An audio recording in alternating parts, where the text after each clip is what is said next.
Okay.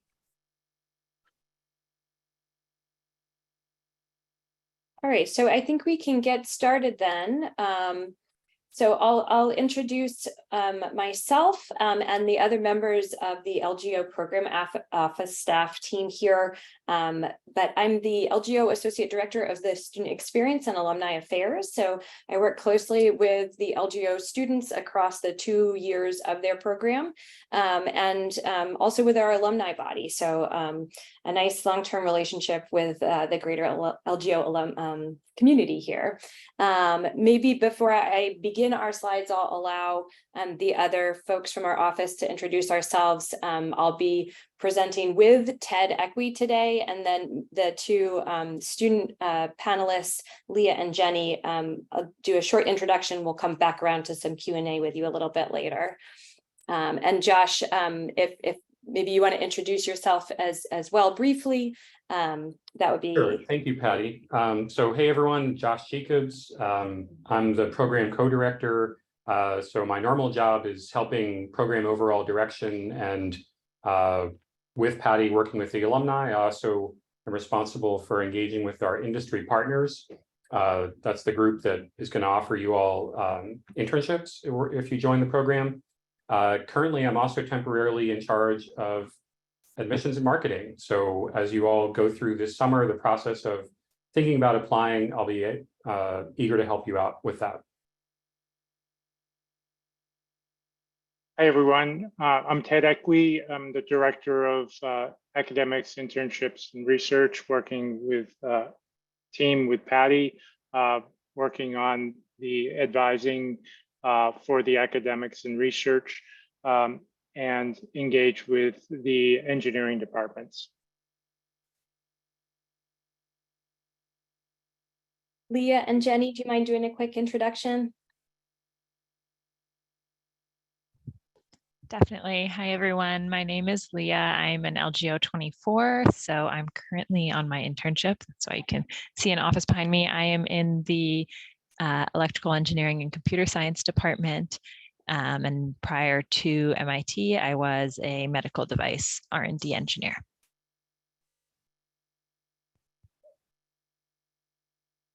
Hi, everyone. My name is Jenny. I am currently a student in civil and environmental engineering for my LGO program. I am currently also doing my internship with Amazon. As you can see, I'm currently in a phone booth wearing my safety vest as I am in a fulfillment center. And prior to coming to LGO, I worked in consulting. Great, thank you. So we'll have more questions and interactions with Leah and Jenny in a little bit. Ted, if you don't mind going to the next slide. So for those who are still getting to know the LGO program, share a little bit of an overview. So the LGO program is a 2-year, 24-month dual degree program through which students earn an MBA through the MIT Sloan School of Management and a Master of Science through the MIT School of Engineering in one of the different participating engineering departments that you see here. We will go through each one of these and some different expectations and kind of curricular expectations and also preparation expectations that each have. But overall, the program combines these two schools and those degrees curriculums. We are also in very close partnership with a set of industry companies that form that blue circle that you're seeing on the screen. Those partner companies are closely engaged in offering our student internships, like the two Leah and Jenny just mentioned that they are on. They are frequent guests in coursework and in student conversations while they're on campus. We have more webinars coming up in a set of these about the internships too, if you have more curiosity about that level, to stay tuned and consider joining for future sessions. So we'll focus mostly on the engineering aspect of the LGO program experience today. But know that depending on the different engineering discipline that you select and enroll with, there'll be some different expectations as it plays out, even with that internship as well. So what you see now on screen is a really brief capture of the focuses of the different semesters of the 2 years of the LGO program. So the first summer begins with a focus on sort of core concepts for the LGO learning that you see described with some of the course names here. So there's a set of courses that have more of a operations, introduction to operations management, some to more quantitative courses on machine learning, statistics, probability, and optimization methods. We have a set that are more focused on introduction to leadership models and leadership theory and thinking throughout the summer core. This is an experience with just the cohort that you enroll in the LGO program with. So about you and 50 peers taking the same set of courses in study teams and groups, filling out a really sort of cohort-based, like very much within this one community learning experience to kick off the program experience.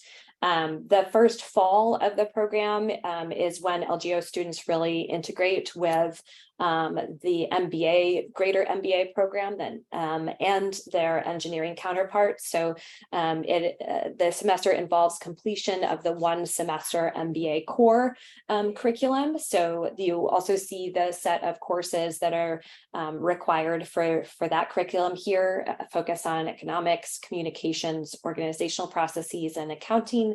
There's also a requirement to take 1 elective that's sort of another fundamental area of management education under finance, marketing, or strategy. And we have generally the first semester of enrollment in a seminar that the Global Operations Leadership Seminar that's run by a committee of students to bring in speakers with diverse backgrounds and leadership lessons or operations or technical lessons learned and sharing out with the class. So a really exciting, jumping feet first into the broader offerings of MIT. Both that summer and fall tend to be pretty intensive sets of timetables and kind of getting back into the student mode, but one that you have a great support network with the LGO peers, as well as advisors from our program office and the MBA program office, engineering advisors as well. So it's pretty well supported.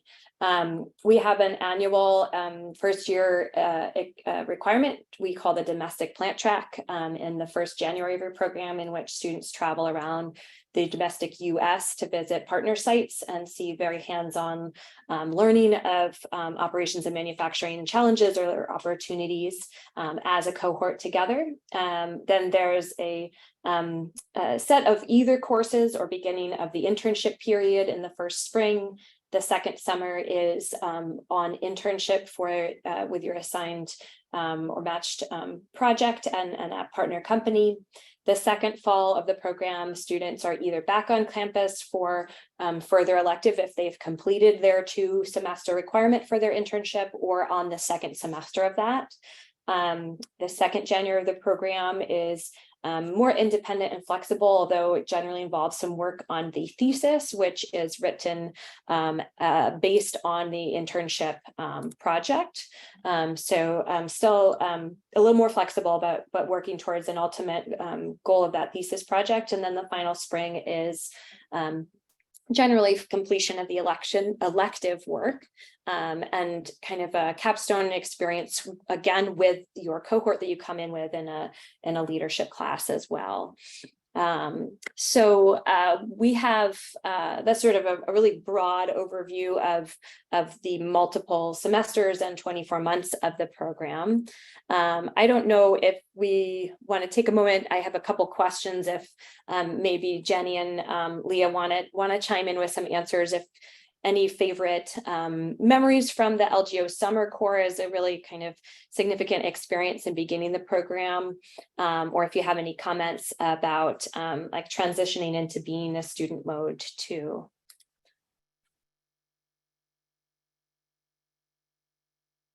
I have one specific summer memory to share. The summer is a really unique educational experience because you're just with your LGO cohort. So it's really intimate. It's a really easy on-ramp to Patty's question there about transitioning back to school. Back to school because the focus is on LGOs. We're some of the few folks on campus, so we kind of get a head start at getting back into the swing of things.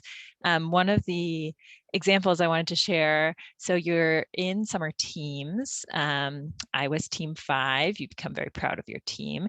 And I actually we just had a hand down from team 5 my year to team 5 the next year, so the 25s who are in their summer classes right now.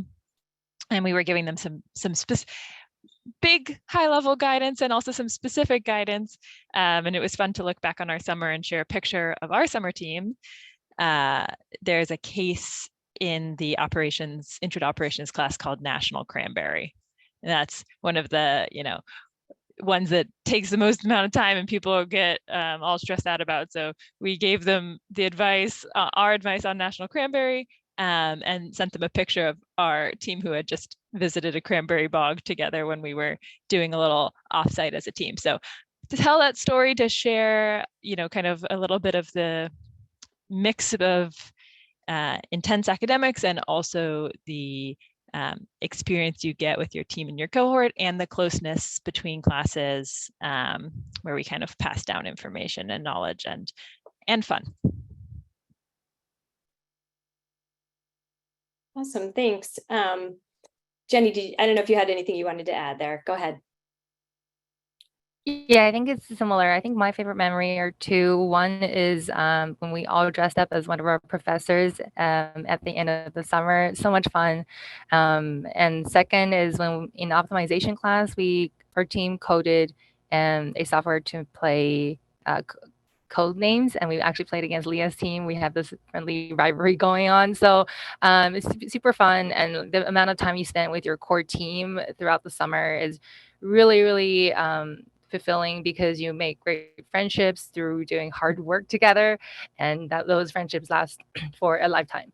And yeah, easing back to it is actually easier with everyone else. It does definitely feel weird when you're having your first written exam in a classroom, paper and pen kind of stuff, but you'll get used to it very quickly. I'm sure you'll all do fine. Okay, great, thanks. Ted, if you want to switch to the next slide now, and we'll come back around for some more questions with Leah and Jenny in a bit, but we wanted to run through each of the engineering departments and give an initial sense of expectations. So in thinking through, in applying to LGO, where you may be the best suited and find a fit, so you have a little more detail to build from. So go ahead, Ted, and I think you're going to take that first one. And I think we'll also answer some of the questions about connecting with faculty and internships as we run through these departments. All of the departments we're covering has a similar format here. And this is to help you kind of decide what department might be the best, because you have to choose the department to apply to. So you'll apply to Sloan, you'll apply to an engineering department, you'll apply to LGO. Unlike undergrad, where you apply to a school, get in, and then decide. So for AeroAstro, typically people are coming from a pretty broad area, but with a keen industry interest of AeroAstro. You don't necessarily have to be an aerospace undergrad.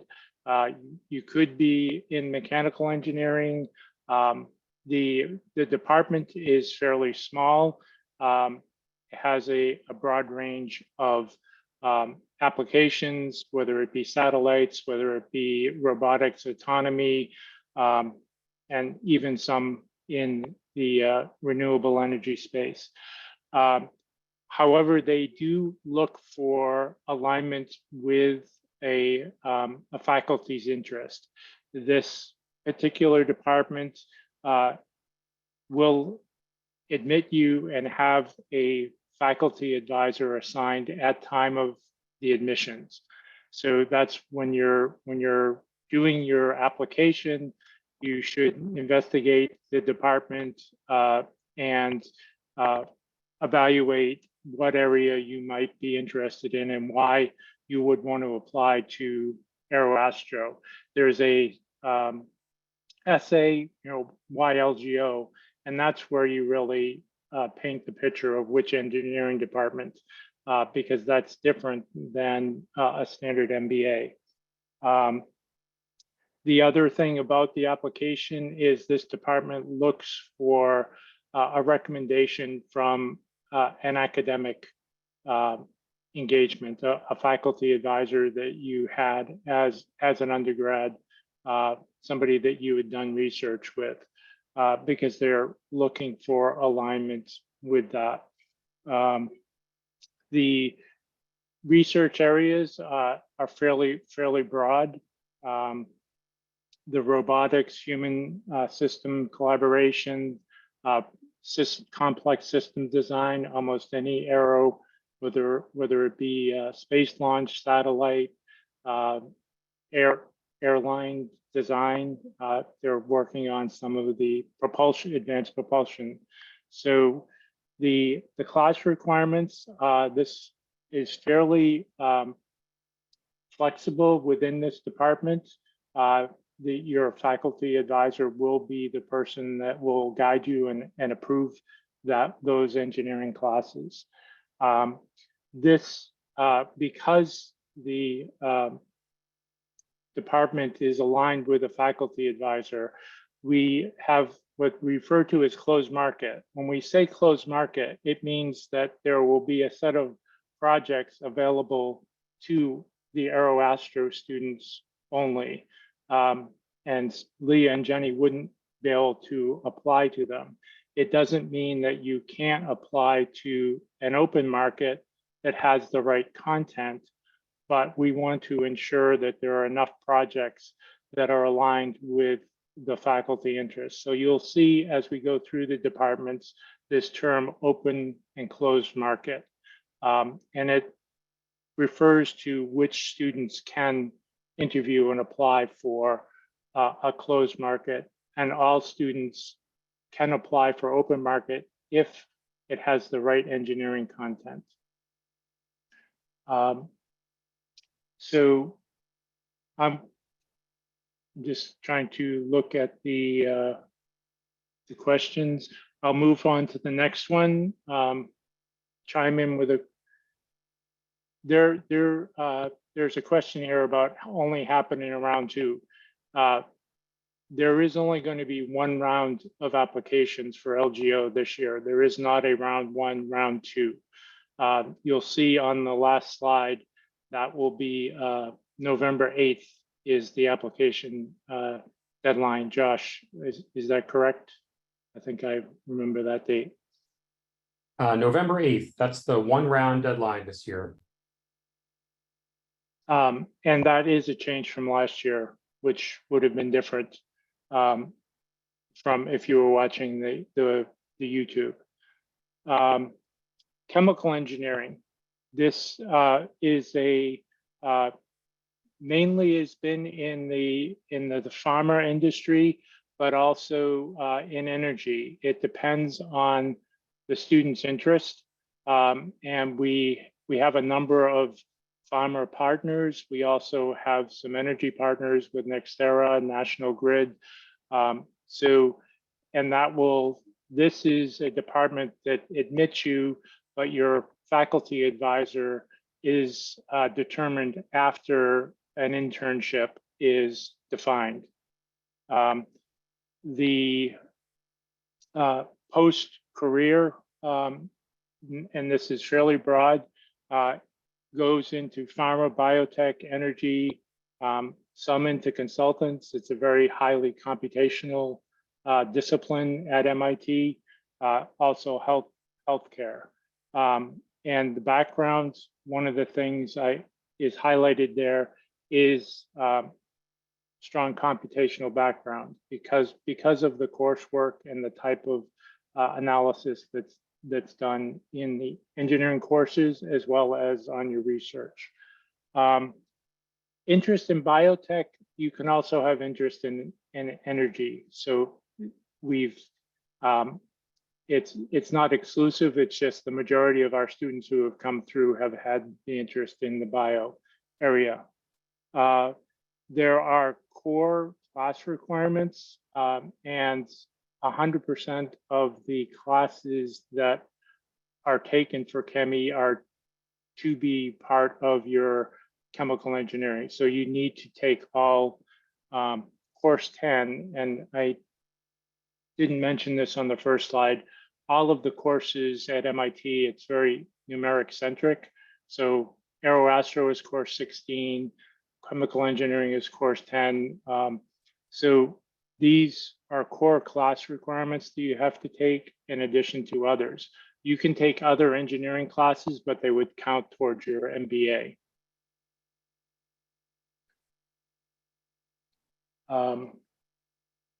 So next, Patty, I'm going to hand off to you. Sure. Okay, so for civil and environmental engineering, this is one of the larger departments that we see of LGO student enrollment in the program. We have students coming in with generally, sorry, just one moment here. A STEM background and or at least significant STEM coursework.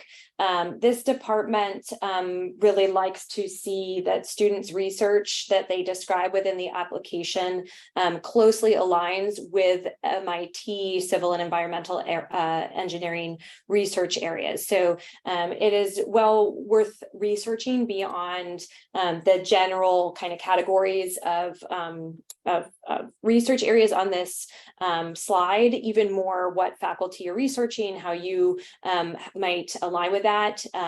This is a department that assigns the faculty advisor at the time of admission. So they really do look closely at that area, not just for general fit to the department, but who you will be assigned to be working with for your time as a student. But generally they have several areas of research. The ones that LGO students probably align most commonly are this resilient systems and mobility that contains more on transportation and resource management also in the sustainable materials and infrastructure area. That is often attractive to students in this discipline, wanting on energy and sustainability, certainly. Within the department, you're expected to take what amounts to 36 units of coursework from the discipline offerings. At MIT, a full semester course in engineering is usually 12 units. So where you see 36, that's about 3 full semester classes here usually. And then there's some room for flexible electives to fill out the academic requirements in that field as well. Students in the civil and environmental engineering department are generally connected with internships through the open market. So this is where our industry partners share their project offerings. Our office and with the support from students on an internship committee review the projects and assess appropriate engineering disciplines. And then students may interview for any that are assessed in the open market as appropriate for civil and environmental engineering. So it's usually a pretty broad pool that's applicable to this discipline. So a pretty wide range of options here. I think we can go to the next. Yeah, Patty, I just wanted to, there was a question about which partners. Civil and environmental is a fairly broad department. It's not just structural. So almost all of our partners are looking for the types of skills. Jenny's at Amazon. So it's not a narrow civil that may be at some other schools. Yeah, I think with the logistics, supply chain theory, demand modeling, these kind of things come into play across many different industries. So it's quite broad, and none of our partners are only working with one department. It depends on what projects they generate at any time, but may be applicable across usually several different departments. So there's a fair amount of flexibility, but it ranges and depends each year with the offerings. Okay, so electrical and engineering and computer science. So this is a department also that's been a pretty large enrollment in recent years, especially with trends in interest in AI and machine learning and data science increasing across many industries and in conjunction with other engineering disciplines. So that's certainly one area of focus, but we do have hardware focus in addition to the computer science side of focus. There is themes of medical devices or biological systems integrated with the EECS as its known curriculum.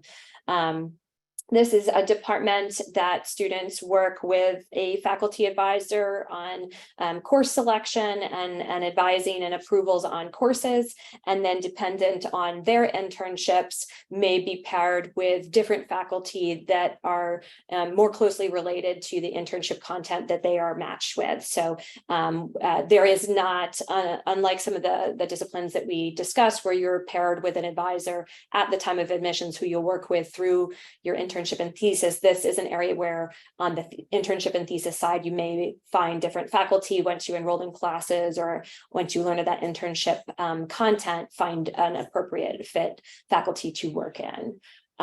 In terms of what the department is looking for, in addition to a prior STEM degree, they really want to see strong proficiency in the departmental focus. So on electrical engineering and computer science, possibly advanced math or physics can be appropriate.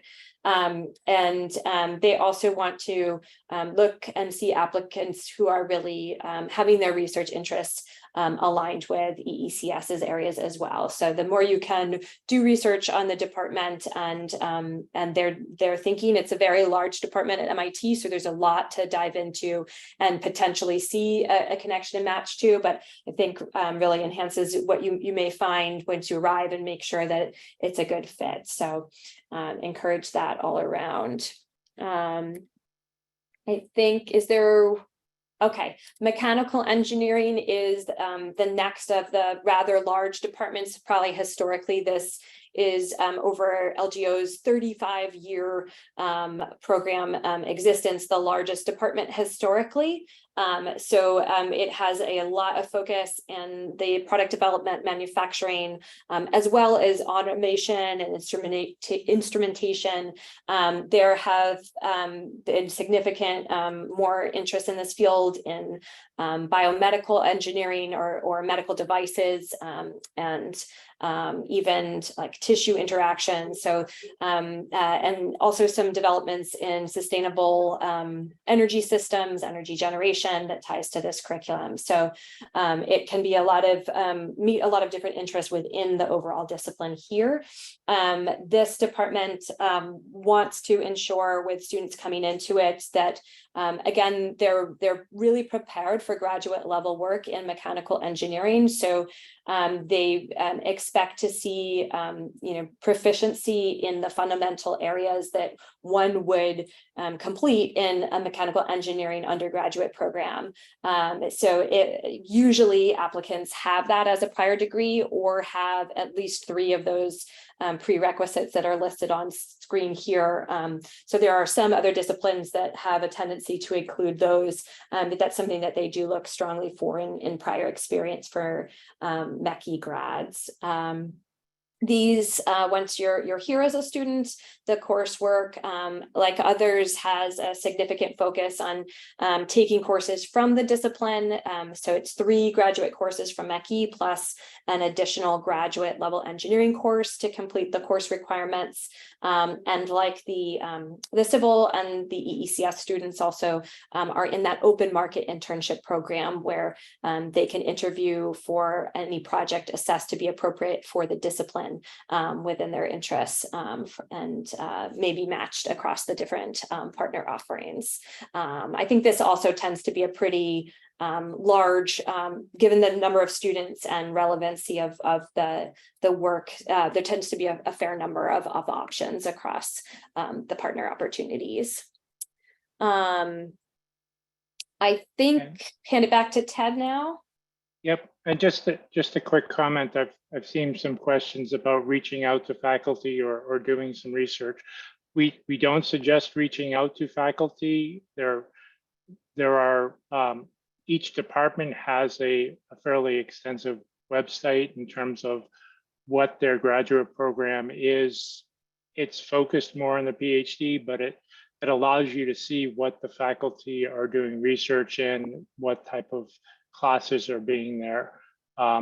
So the faculty are fairly immersed in research as well as teaching, so they don't have the bandwidth to necessarily field questions, and the number of applicants, particularly to the School of Engineering.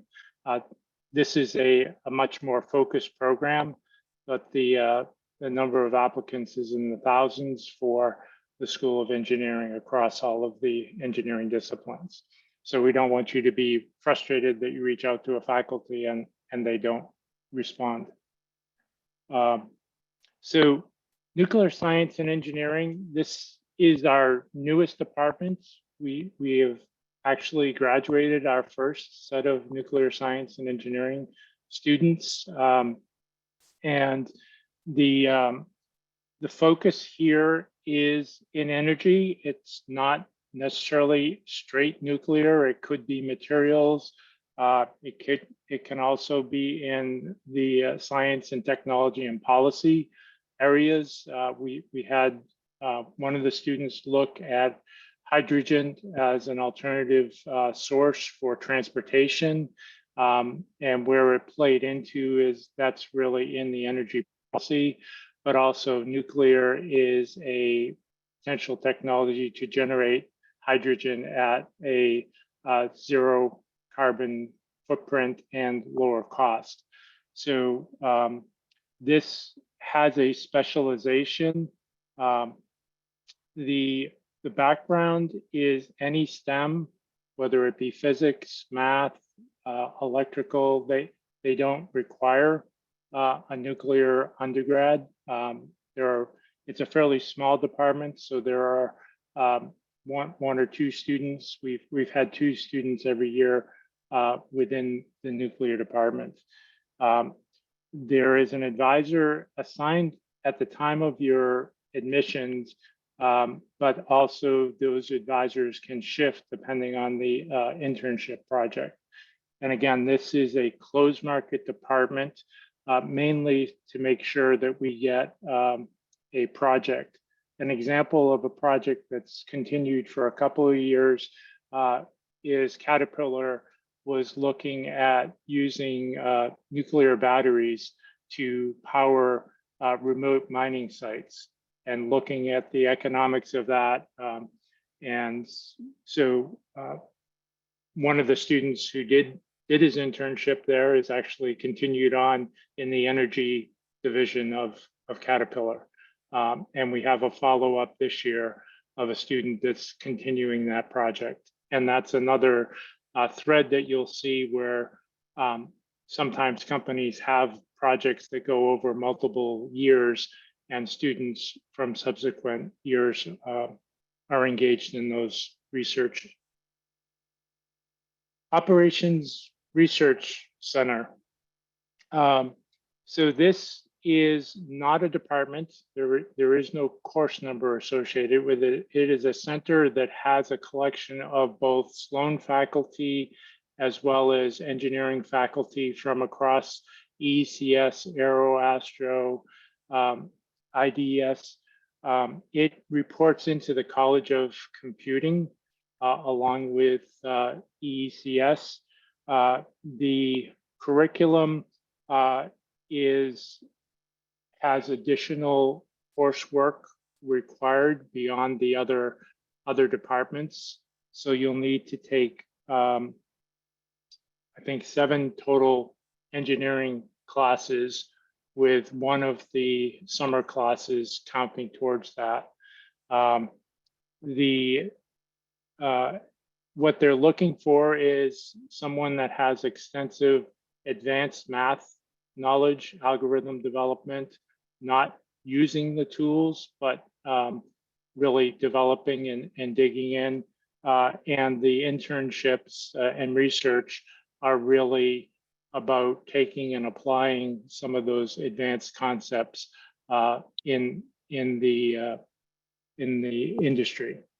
So operations, data science, optimization, students that have been in the OR have worked with Nike, with Inditex, Zara, on really transforming their business through operations.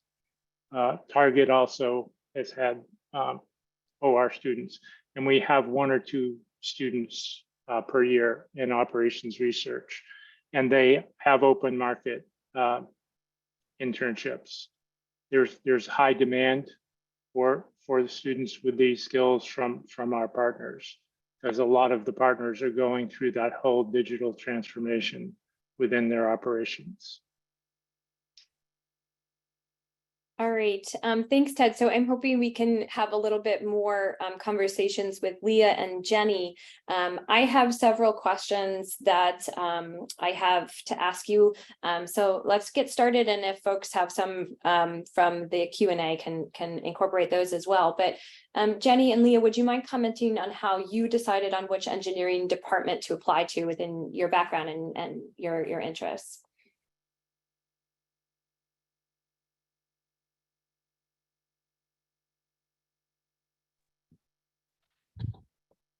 Yeah, absolutely. I was pretty set on EECS. It was kind of the direction I was taking in terms of why I was going back to graduate school. But I can add a little more color. I was a biomedical engineering undergrad, and mostly worked in a more mechanical engineering space at a medical device company. So in preparation to making that transition, I did a good amount of self-study to feel prepared and to apply to CS departments at multiple schools, actually. So I did some certificate programs and got myself back up to speed on Python coding and all of that. And I think that significantly helped my application. Yeah, I'll let Jenny chime in, but I think the EECS department has admitted a wide range of students with a wide range of backgrounds, people with CS undergrads or minors, and people without, but that have a background either from their previous work or from like intentional study to go into a CS master's. Yeah, I was kind of on the other side of the spectrum, so I was pretty flexible in terms of which engineering department. I did, for my undergrad, industrial engineering, and I worked in analytics for a lot. So I was looking at civil environmental, ORC, and electrical computer science. And I think I ended up sending my transcript and the courses that I've done from undergrad to the LGO office and ask for some advice on where they think I fit best. And I got some advice saying that like civil environmental engineering would be a good fit. So I ended up applying to that. And there's a lot of flexibility within the civil environmental engineering department as well. And since then I've been working on my own kind of climate tech projects. And so that's been working out very well. I wanted to add one thought, Patty. In that process, I went on Open Courseware, and I went on MIT's registrar's site for what classes are available, and looked, though I was focused on ECS, I did look at all of the different departments. And I think if you find 4 to 6 plus classes in one department that you are really excited about, that is like going to be a good fit. And then if you're concerned because there's just a blurb on there and you don't know if you'd be prepared or if your background is a good match, there's a bunch of courses on OpenCourseWare where you can actually see a lot of the course material that are public. So like Introduction to Machine Learning is on OpenCourseWare, and that's one of the main preparatory, it's an undergraduate course, but if you are at that kind of level, you could probably be successful in grad courses in ECS. So I'd recommend those two resources when you're debating departments. Excellent, thank you. So speaking of classes, would you each mind sharing a little bit about a favorite engineering class you've taken this far in the program?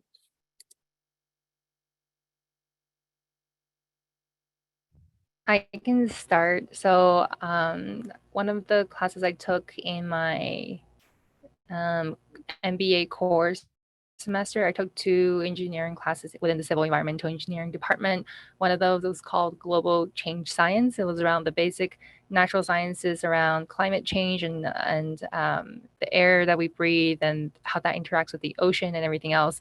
I found it just very enlightening because I wanted to work in climate tech, but I haven't taken a natural sciences course for a very long time. So I feel a little bit out of touch, and it was a really good way to ground me in some of the basic knowledge that I would need going forward. And the faculty is phenomenal. He's so well versed and so knowledgeable in the field that when I have questions that's off to the tangent of what his research is, and he's always able to provide more directions and more help as well. So my favorite course so far within my engineering department is Global Change Science. Jenny, that one sounds like fun. I have a lot of courses I've really liked. One favorite was machine learning in healthcare. A few LGOs took it this year. It's a pretty in-depth view of machine learning, but focused in different healthcare applications, taught again by some experts in the field. And the unique part of that is we actually did research projects with clinicians around the Boston area for our final projects for that class. So some legitimate research opportunities in that space, and some of them could turn into publications as well. So a good exposure to the broader healthcare ecosystem in Boston. Awesome, thank you so much. So what about balancing things while you've been a student, working on 2 different degrees and also sort of kind of keeping on top of your health and managing? What has that been like as an experience for each of you?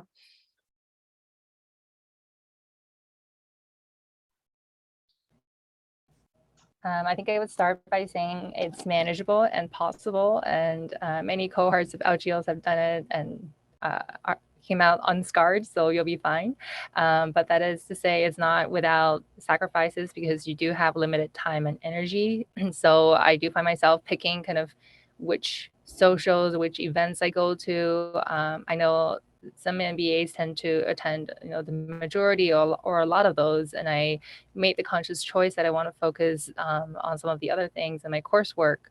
So I pick and choose the events and the socials and the things that I wanted to do, as well as the trips that I attend.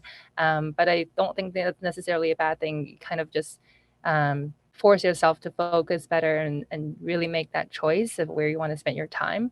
Of course, there are also people who do the social stuff, do the courses, and just sleep a little bit less, and you can always go that route as well. But there is a way to manage and balance everything that you have on your plate.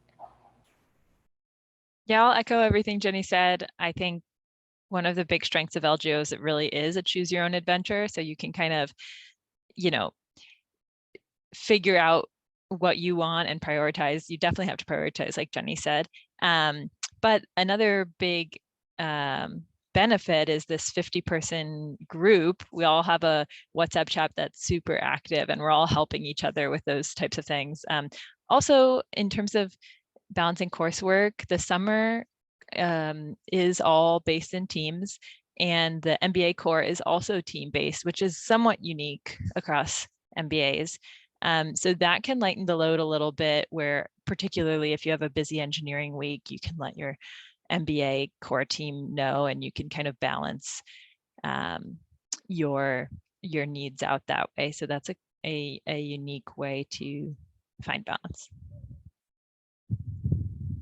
Great. There was a question from the Q&A that asked about feeling more attached to the LGO cohort of the greater MBA group. I feel like maybe there was a little comment on there, and if you want to add some, enhance that, perhaps. And the other question I put out there at the same time is, can you share a little bit also beyond integrating with LGO and MBA, how you've integrated with your engineering community of your department or that greater community? It's a great question.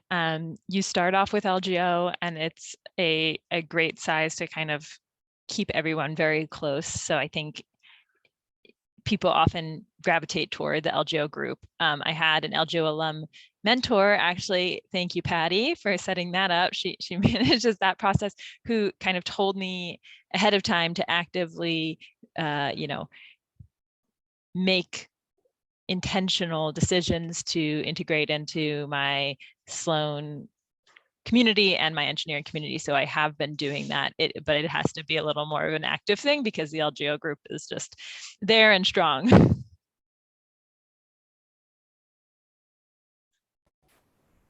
Yeah, I agree with Leah. Like the LGO group is, people with like somewhat similar backgrounds and interests, and we help each other out. So it's easy to gravitate towards it. But like people can choose their own adventures, so you can definitely spend more time in your Sloan cohort and your engineering cohort as well. I will say that the engineering departments have sometimes a little bit less like social events than MBAs do, and rightfully so, because they're very busy on their research. But they do host a lot of things, and I try to attend those to meet the others in my engineering department. So like the civil environmental engineering department hosted some things in the fall around going to a pumpkin farm, and they host like a lot of weekly socials. I try to attend those, the breakfast, and meet a few of the others. So you can choose kind of how you want to spend your time, but there are tons of opportunities to connect with both departments as well as your LGO cohort. So depending on who you want to gravitate more towards, you can choose how you want to spend your time. Great. So maybe pivoting a little bit more towards your internship experience and how it relates to your engineering focus. Can you comment a little bit about what you considered when you were looking at internship options and interview options, and how what you're matched to now connects to your engineering discipline?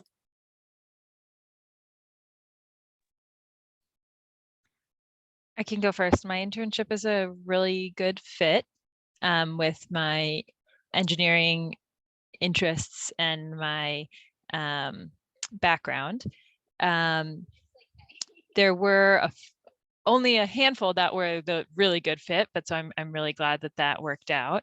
I'm at a company within J&J doing on their cloud team, so doing digital product work, and that's fitting in nicely to kind of my whole story, my whole MBA and go back to school story. I do know other people use it as an opportunity to do something totally new, and to try something, especially if they don't have a very clear direction of what they want to do coming out of school. So I'm more in it kind of totally fit, but I think there's a wide range of options there as well. Curious to hear what Jenny has to say. Yeah, it worked out really well for me as well. So for context, I did the Feb Start internship, which means I started in February and I'm finishing by the end of August. And so because it was a Feb Start internship, I went kind of with the mentality of I'll just choose what I'm interested in, and then if it doesn't work out, I'll try again in June. And so because of that, I only applied to 2 different projects that I found interesting. They were both in the supply chain realm, which falls under civil and environmental engineering. They were both very data science and data heavy, so that really works well with my background as well. And it turned out I was able to get my first choice. And so coming in here, I learned a lot about, it's like supply chain and how things work in the fulfillment center, in the middle mile, in the last mile. I feel like that's a direct fit into the supply chain curriculum that the engineering department has.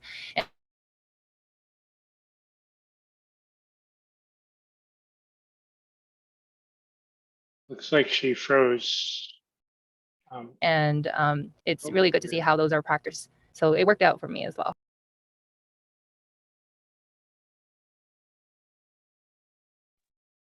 So since we're coming up on time, I wonder if we could just ask Leah and Jenny to share a couple words of advice or any thoughts they have for people thinking about LGO.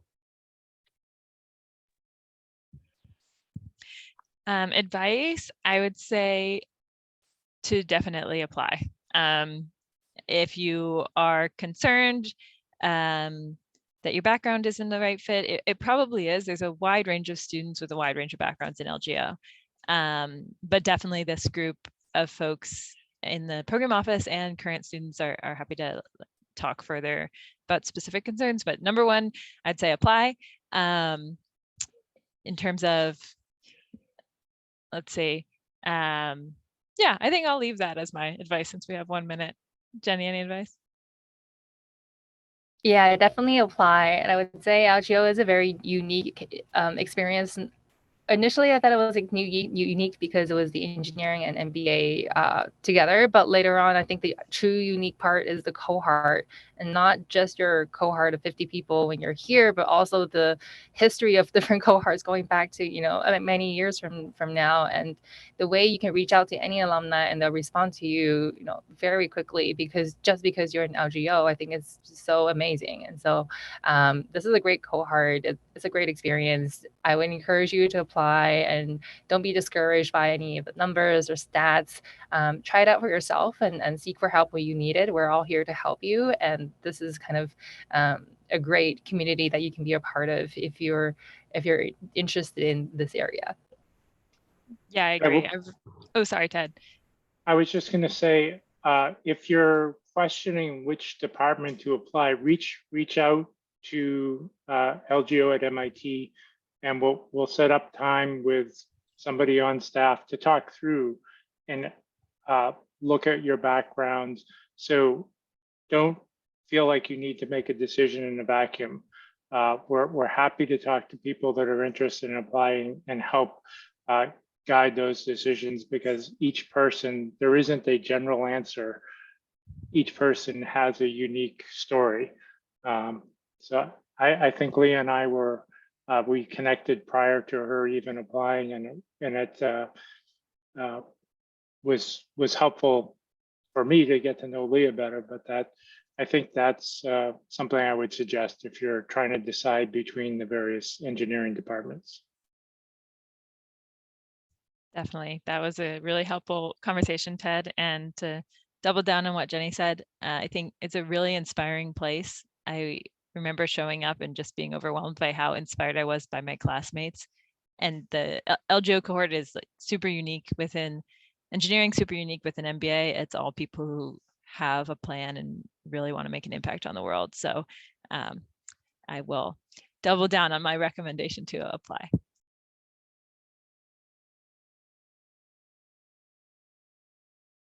All right, thanks everyone. We look forward hopefully to seeing you in more of these and hopefully seeing applications come this way. So yep, feel free to be in touch with that LGO at mit.edu and thanks for joining today. Take care, everyone. Bye-bye. Thank you, Leah and Jenny, especially too. Thanks a lot, guys. Thanks, everyone.